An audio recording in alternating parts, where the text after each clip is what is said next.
தோட்டம் பிரயோஜனம் உள்ளது. உங்களை தோட்டத்தை எப்படி வேலி அடைத்து பாதுகாக்கிறதை போல ஆண்டவர் சொல்றார், என் மகனே, என் மகளே, நான் உன்னை வேலி அடைத்து பாதுகாக்கிற தேவன். மறைவு கட்டப்பட்ட நீரூற்று, நீ அநேகருக்கு ஆசீர்வாதமாக இருக்கிற நீரூற்று. அதை சேதப்படுத்த, அதை யாரும் வேதனைப்படுத்த அல்லது சேதப்படுத்தி அதனால் வரக்கூடிய நன்மையை தடுக்க நான் விட மாட்டேன். நான் மறைவு கட்டி உன்னை பாதுகாப்பேன்னு சொல்றார்.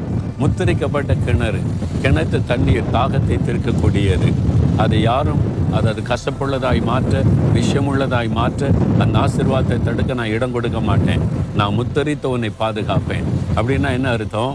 நீ ஆசீர்வதிக்கப்பட்டவன், ஆசீர்வதிக்கப்பட்டவள், சமுதாயத்துக்கு ஆசீர்வாதத்தை கொண்டு வருகிறவள்.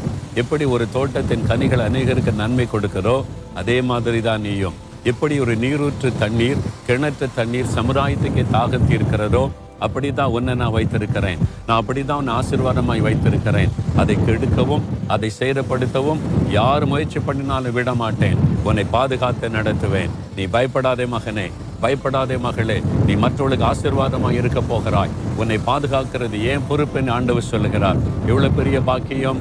அதனால சொந்து போகாருங்க, தைரியமா இருங்க. சுற்றி நடக்கிற பிரச்சனைகள் உங்களை முடக்கி விட, உங்களை அழித்து விட, உங்களை துக்கப்படுத்த, உங்களுடைய ஆசீர்வாதத்தை தடுக்க யார் முயற்சித்தாலும் நடக்காது. கர்த்தர் உங்களுக்கு பாதுகாப்பாய் அரணாய் நின்று நடத்தி கொண்டிருக்கிறார். நீங்க ஆசீர்வாதமாக இருப்பீங்க. உங்கள் மூலமா அநேகர் ஆசீர்வதிக்கப்படுவாங்க.